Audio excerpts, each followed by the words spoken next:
Photo में अरुणा के सौंदर्य को देखकर आलोक बहुत खुश था, लेकिन शादी के बाद अरुणा के सांवले रंग को देखकर उसके भीतर हीन भावना घर कर गई। जब उसी सांवली सलोनी अरुणा के गुणों का दूधिया उजाला फूटने लगा तो उसकी आंखें चौंधिया सी गई। टन टन दफ्तर की घंटी ने 4:30 बजने की सूचना दी तो सब एक एक करके उठने लगे। आलोक ने जैसे यह आवाज सुनी ही नहीं। चलना नहीं है क्या यार? नरेश ने पीठ में एक थौल मारी तो वह चौंक गया। 5 बज गए क्या? कमाल है, नरेश बोला। घर में नई ब्याही बीबी है और पति को यह भी नहीं पता कि 5 कब बज गए। अरे मियाँ, तुम्हारे तो आजकल वे दिन हैं जब लगता है घड़ी की सुइयां खिसक ही नहीं रही और कमबख्त 5 बजने को ही नहीं आ रहे हैं। पर एक तुम हो कि नरेश के व्यंग से आलोक के सीने में एक चोट सी लगी। फिर वह स्वयं को संभाल कर बोला, मेरा कुछ काम अधूरा पड़ा है, उसे पूरा करना है, तुम चलो।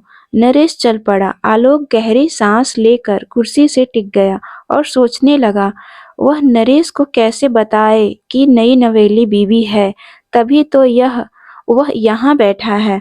उसके अंदर की उमंगे जैसे मर सी गई थी। पिताजी को भी न जाने क्या सूझी थी कि उसके गले में ऐसी नकेल डाल दी जिसे वह न उतार सकता है और न खुश होकर पहन सकता है। वह तो विवाह करना ही नहीं चाहता था, अकेले रहने का आदी हो गया था, विवाह की इच्छा ही नहीं होती थी। उसने कई शौक पाले हुए थे। शास्त्रीय संगीत के महान गायकों के कैसेटों का अनुपम खजाना था उसके पास, जिन्हें सुनते सुनते वह न जाने कहाँ खो जाता था। इसके अलावा अच्छा साहित्य पढ़ना, शहर में आयोजित सभी चित्रकला प्रदर्शनियों देखना, कवि सम्मेलन आदि में भाग लेना उसके प्रिय शौक थे और इन सब में व्यस्त रहकर उसने विवाह के बारे में कभी सोचा ही नहीं था। ऐसे में पिताजी का पत्र आया था, आलोक तुम्हारे लिए एक लड़की देखी है, अच्छे खानदान की, प्रथम श्रेणी में एमए की है, मेरे मित्र की बेटी है, फोटो साथ भेज रहा हूँ। मैं तो उन्हें हाँ कर चुका हूँ, तुम्हारे स्वीकृति का इंतजार है। अनमना सा होकर उसने फोटो उठाया और गौर से देखने लगा था। तीखे नाक नक्श की एक आकर्षक मुखाकृति थी, बड़ी बड़ी भाव प्रवण आंखें जैसे उसके सारे वजूद पर छा गई थी और जाने किस रो में उसने वापसी डाक में से ही पिताजी को अपनी स्वीकृति भेज दी थी। पिताजी ने 1 माह में ही विवाह की तारीख नियत कर दी थी। उसके दोस्त नरेश, विपिन आदि हैरान थे और उसे सलाह दे रहे थे कि सिर्फ फोटो देखकर ही वह विवाह को कैसे राजी हो गया, कम से कम एक बार लड़की से रूबरू हो लेता। पर जवाब में वह हंसकर बोला था, फोटो तो देख लिया है न यार, अब पिताजी लंगड़ी लूली बहू तो चुनेंगे नहीं। पर कितना गलत सोचा था उसने। विवाह की प्रथम रात्रि को ही उसने अरुणा के चेहरे पर प्रथम दृष्टि डाली तो सन्न रह गया था। अरुणा की रंगत काफी सांवली थी, फिर तो वो बड़ी बड़ी भाव प्रणव आंखें जिनमें वह अक्सर कल्पना में डूबा रहता था, वे तीखे नाक नक्श जो धार की तरह सीधे उसके हृदय में उतर जाते थे, जैसे सब जैसे कपूर से उड़ गए थे और रह गया था अरुणा का सांवला रंग। अरुणा ने तो उसके कुछ नहीं कहा, पर सुबह पिताजी से लड़ पड़ा, कैसी लड़की देखी है आपने मेरे लिए? आप पर भरोसा करके मैंने बिना देखे ही विवाह के लिए हाँ कर दी थी और आपने क्यों, क्या कमी थी लड़की में? लंगड़ी लूढ़ी है क्या? पिताजी टेढ़ी नजरों से उसे देखकर बोले थे। आपने तो बस जानवरों की तरह सिर्फ हाथ पैर की सलामती का ही ध्यान रखा, यह नहीं देखा कि उसका रंग कितना काला है। बेटे, पिताजी समझाते हुए बोले थे, अरुणा अच्छे घर की सुशील लड़की है, प्रथम श्रेणी में एमए की है, चाहो तो नौकरी करवा लेना। रंग का सांवला होना कोई बहुत बड़ी कमी नहीं है, और फिर अरुणा सांवली अवश्य है, पर काली नहीं। पिताजी और माँ दोनों ने उसे अपने ढंग से समझाया था, पर उसका आक्रोश कम न हुआ था। अरुणा के कानों में भी शायद इस वार्तालाप के अंश पड़ गए थे। रात को वह धीमे स्वर में बोली थी, शायद यह विवाह आपकी इच्छा के विरुद्ध हुआ है। वह खामोश रहा था। 15 दिन बाद ही वह काम पर वापस आ गया था। अरुणा भी उसके साथ ही कानपुर आकर अरुणा ने उसके अस्त-व्यस्त गृहस्थी को सुचारू रूप से समेट लिया था। साहब, घर नहीं जाना क्या? चपरासी दीनानाथ का स्वर कान में पड़ा तो उसकी विचार तंत्रा टूटी। 6 बज चुके थे। वह उठकर खड़ा हुआ। घर जाने का भी जैसे कोई उत्साह नहीं था उसके अंदर। उसे आए 15 दिन हो गए हैं, अभी तक उसके दोस्तों ने अरुणा को देखा तक नहीं। जब भी वह घर आने की बात करते हैं, वह कोई न कोई बहाना बनाकर टाल दे जाता है। आखिर वह करे भी क्या? नरेश की बीवी सोनिया कितनी सुंदर और आकर्षक है, और विपिन की भी पत्नी कौन सी कम है। राजेश की पत्नी लीना भी कितनी गोरी और सुंदर है। अरुणा तो इन सब के सामने कुछ भी नहीं। उनके दोस्त तो पत्नियों को बगल में सजावटी वस्तु की तरह लिए घूमते हैं। एक वह है कि दिन के समय भी अरुणा को साथ लेकर बाहर नहीं निकलता। न जाने कैसी हीन ग्रंथि पनप रही थी उसके अंदर। कैसी बेमेल जोड़ी है उनकी। घर पहुंचा तो अरुणा ने बाहर कुर्सियां निकाली हुई थी। तुरंत ही वह चाय और पोहा बनाकर ले आई। वह खामोश चाय की चुस्कियां ले रहा था। अरुणा उसके मन का हाल काफी हद तक समझ रही थी। उसने छोटे से घर को तो वह अपने कुशल हाथों और कल्पना शक्ति से सजा रखा था, पर पति के मन की थाह वह नहीं ले पा सकी थी। छोटे से बागीचे से फूल पत्तियों तोड़कर वह रोज पुष्प सज्जा करती। कई बार तो आलोक भी सजे हुए सुंदर से घर को देखकर हैरान रह जाता। तारीफ के बोल उसके मुंह से निकलने को ही होते, पर वह उन्हें अंदर ही घुटक लेता। पाक कला में निपुण अरुणा रोज नए नए व्यंजन बनाती। उसकी भूख जैसे दुगनी हो गई थी। नहाने जाता तो स्नान घर में कपड़े, तौलिया, साबुन सब करीने से सजे मिलते। यह सब देखकर मन ही मन अरुणा के प्रति प्यार और स्नेह से के अंकुर से फूटने लगते। पर फिर उसी क्षण वही पुरानी कटुता उमड़ पड़ती और वह सोचता, ये काम तो कोई नौकर भी कर सकता है। एक दिन वह दफ्तर से आकर बैठा ही था कि नरेश, विवेक, राजेश सजी धजी पत्नियों के साथ उसके घर आ धमके। नरेश बोला, आज पकड़े गए जनाब। उन सब के चेहरे देखकर एक बार तो आलोक सन्न सा रह गया। क्या सोचेंगे ये सब अरुणा को देखकर? क्या यही रूप की रानी थी जिसे अब तक उसने छिपा कर रखा हुआ था?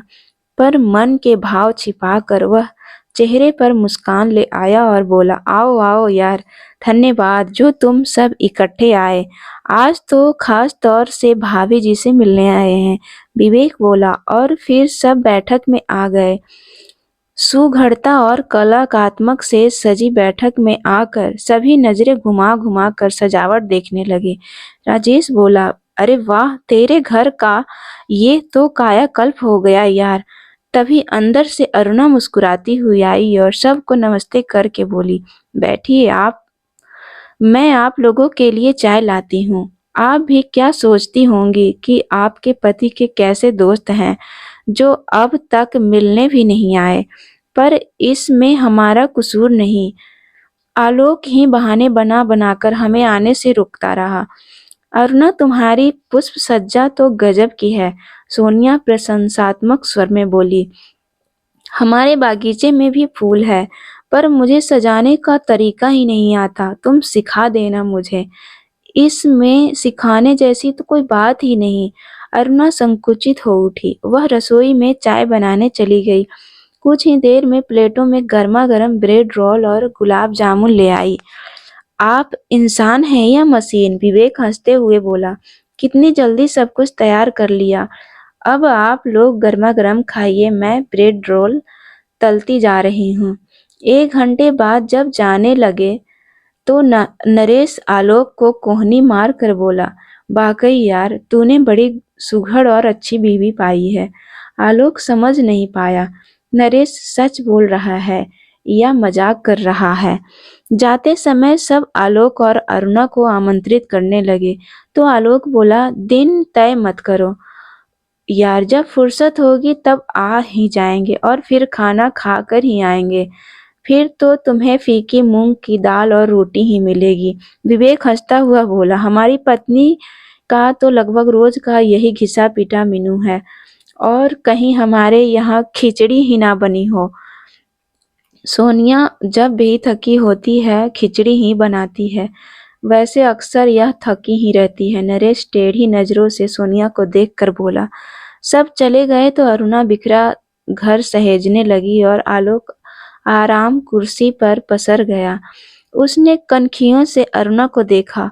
क्या सचमुच उसे सुघड़ और बहुत अच्छी पत्नी मिली है? क्या सचमुच उसके दोस्त को उसके जीवन पर रश्क है? उसके मन में अंतर्द्वंद सा चल रहा था। उसे अरुणा पर दया सी आई। 2 माह होने को है, उसने अरुणा को कहीं घुमाया भी नहीं। कहीं घूमने निकलते भी हैं तो रात को। एक दिन शाम को आलोक दफ्तर से आया तो बोला, अरुणा झटपट तैयार हो जाओ, आज नरेश के घर चलते हैं। अरुणा ने हैरानी से उसे देखा और फिर खामोशी से तैयार होने चली गई। थोड़ी देर में ही वह तैयार होकर आ गई। जब वे नरेश के घर पहुंचे तो अंदर से जोर-जोर से आती आवाज से चौंक कर दरवाजे पर ही रुक गए। नरेश चीख रहा था, यह घर है या नरक? मेरी जरूरी कागज तक तुमको संभाल कर नहीं रख सकती। मुन्ने ने सब फाड़ दिया है। कैसी जाहिल औरत हो, कैसे कौन तुम्हें पढ़ी लिखी कहेगा? जाहिल हो तुम। सोनिया का तीखा स्वर गूंजा। मैं तुम्हारी नौकरानी नहीं हूँ जो तुम्हारा बिखरा सामान ही सारा दिन सहेजती रहूं। बाहर खड़े अरुणा और आलोक संकुचित से हो उठे।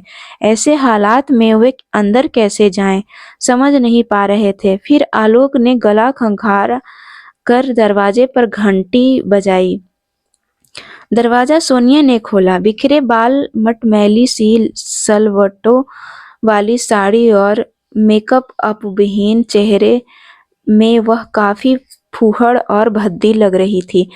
आलोक ने हैरानी से सोनिया को देखा। सोनिया संभल कर बोली, आइए आइए आलोक जी, और वह अरुणा का हाथ थाम कर अंदर ले आई। उन्हें सामने देख नरेश झेंप सा गया और वह सोफे पर बिखरे कागजों को समेट कर बोला, आओ आओ आलोक, आज कैसे रास्ता भूल गए? आलोक और अरुणा सोफे पर बैठ गए।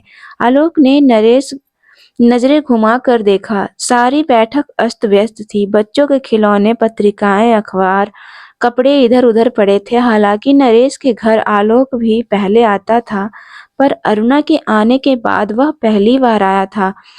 इन 2 माह में ही अरुणा के कारण व्यवस्थित रूप से सजे धजे घर में रहने से उसे नरेश का घर बड़ा ही बिखरा और अस्त व्यस्त लग रहा था। अनजाने में ही वह सोनिया और अरुणा की तुलना करने लगा।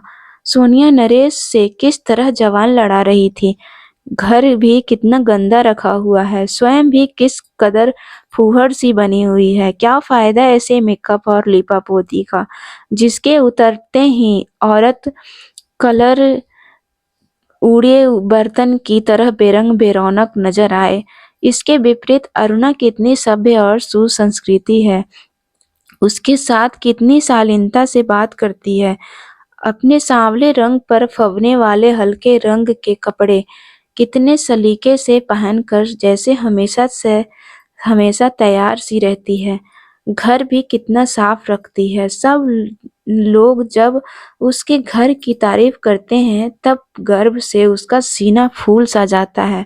तभी सोनिया चाय और एक प्लेट में भुजिया लाई तो नरेश बोला, अरे आलोक, उस और उसकी पत्नी पहली बार घर आए हैं, कुछ खातिर करो।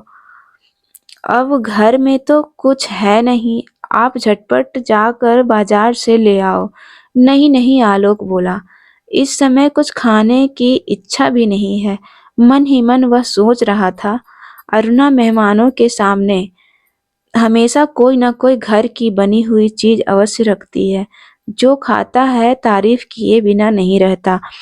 कुछ देर बाद वह आलोक और अरुणा ने उनसे विदा ली। बाहर आकर आलोक बोला, रास्ते में विवेक का घर भी पड़ता है, जरा उसके यहाँ भी हाजिर लगा लें।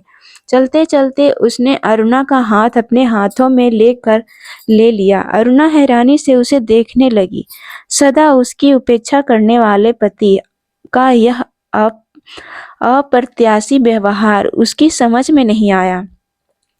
विवेक के घर जब वे पहुंचे तो दरवाजा खटखटाने पर तौलिए से हाथ पोंछता विवेक रसोई में से निकला और उन्हें देखकर शर्मिंदा सा होकर बोला, अरे वाह, आज तो जाने सूरज कहाँ से निकला जो तुम लोग हमारे घर आए।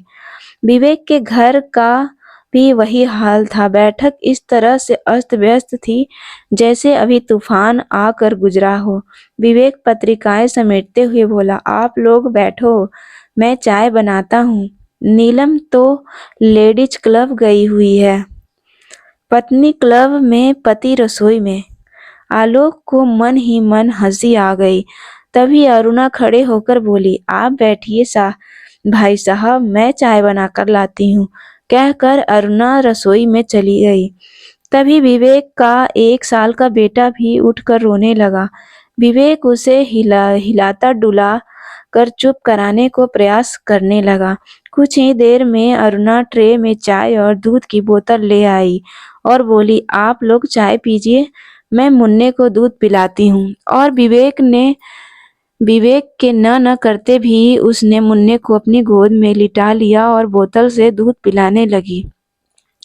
विवेक धीमे स्वर में आलोक को बोला, यार बीवी हो तो तुम्हारे जैसी, तो दूसरों का घर भी कितनी अच्छी तरह संभाल लिया। एक हमारी मेम साहब हैं, अपना घर भी नहीं संभाल सकती। घर आओ तो पता चलता है किटी पार्टी में गई हैं या क्लब में। मुन्ना आया के भरोसे रहता है। उस दिन आलोक देर रात तक सो नहीं सका। वह सोच में निमग्न था। उसे तो अपनी पत्नी के सांवले रंग पर शिकायत थी, पर यहाँ तो उसके दोस्तों को अपनी गोरी चिट्टी बीवियों से हर बात पर शिकायत थी। इतवार के दिन सभी दोस्तों ने आलोक की शादी की खुशी में पिकनिक का आयोजन किया था। विवेक, राजेश, नरेश, विपिन सभी शरीक थे इस पिकनिक में। खाने पीने का सामान आलोक के दोस्त लाए थे। आलोक को उन्होंने कुछ भी लाने से मना कर दिया था, पर फिर भी अरुणा ने मसालेदार छोले बना लिए थे। सभी छोलों को चटकारे लेकर खा रहे थे। आलोक हैरानी से देख रहा था कि अरुणा ही सबके आकर्षण का केंद्र बनी हुई थी। सोनिया उससे भुनाई डालना सीख रही थी। नीलम उसके घने लंबे बालों का राज पूछ रही थी। राजेश की पत्नी लीना उससे मसालेदार छोले बनाने की विधि पूछ रही थी। तभी विवेक बोला, अरुणा भाभी, चाय तो आपके हाथ की ही पियेंगे। उस दिन आपकी बनाई चाय का स्वाद अभी तक जवान पर है। लीना, सोनिया, नीलम आदि नरेश आदि ताश खेलने लगी और अरुणा स्टोव जलाकर चाय बनाने लगी। विवेक भी उसका हाथ बटाने लगा। चाय की चुस्कियों के साथ एक बार फिर अरुणा की तारीफ शुरू हो गई। चाय खत्म होते ही विवेक बोला, अब अरुणा भाभी एक गाना सुनाएंगी। मैं यह आप क्या कह रहे हैं भाई साहब? ठीक कह रहा हूँ, विवेक बोला। आप बेध्यानी में चाय बनाते समय गुनगुना रही थी। मैंने पीछे से सुन लिया था। अब कोई बहाना नहीं चलेगा, आपको गाना ही पड़ेगा। हाँ हाँ, सब समवेत स्वर में बोले। मजबूरन अरुणा को गाने के लिए हामी भरनी पड़ी। उसने एक बार गाना शुरू कर दिया। झील का खामोश किनारा उसकी मीठी आवाज से गूंज उठा। सभी मंत्रमुग्ध से उसका गाना सुनने लगे। आलोक भी हैरान था, अरुणा इतना अच्छा गा लेती है। उसने कभी सोचा ही नहीं था, बड़े ही मीठे स्वर में वह गा रही थी। गाना खत्म हुआ तो सब ने तालियां बजाई। अरुणा संकुचित हो उठी। आलोक गहराई में अरुणा को देख रहा था। उसे लगा अरुणा इतनी सांवली नहीं है जितनी वह सोचता है। उसकी आंखें काफी बड़ी और भावपूर्ण है। गढ़ा हुआ बदन, सदा मुस्कुराते से होठ, एक खास किस्म की शालीनता से भरा हुआ व्यक्तित्व, वह तो सबसे अलग है। उसकी आंखों पर अब तक न जाने कौन सा पर्दा पड़ा हुआ था, जिसके आर पार वह देख नहीं पा रहा था। उसकी गहराई में तो गया ही नहीं था जहां अरुणा अपने इस रूप गुण के साथ मौजूद थी, सीप में बंद मोती की तरह। एक उसके सांवले रंग की ही आड़ लेकर बाकी सभी गुणों को वह अब तक नजरअंदाज करता रहा था। अगर गोरा रंग ही खुशी और सुखमय वैवाहिक जीवन का आधार होता, तो उसके दोस्त शायद खुशियों के सैलाब में डूबे होते, पर ऐसा कहाँ है। पिकनिक के बाद थके हारे शाम को वे घर लौटे तो आलोक को अपेक्षाकृत प्रसन्न और मुखर देखकर अरुणा विस्मित सी थी। घर में खामोशी की चादर ओढ़ने वाला आलोक आज खुलकर बोल रहा था। कुछ हिम्मत करके अरुणा बोली, क्या बात है, आज आप काफी प्रसन्न नजर आ रहे हैं। दोस्तों, उम्मीद करती हूँ आप लोगों को यह कहानी पसंद आई होगी। अगर हमारे चैनल पे नए हैं तो चैनल को सब्सक्राइब करें और बेल आइकन प्रेस जरूर कर दें और हमें कमेंट में बताएं कि आप लोगों को हमारी कहानी कैसी लगी। तो आप लोग हमारी कहानी सुनते रहिए। तो मिलते हैं अगले किसी ऐसे ही स्टोरी में। तब तक के लिए आप लोग खुश रहिए, हंसते मुस्कुराते रहिए। Bye bye.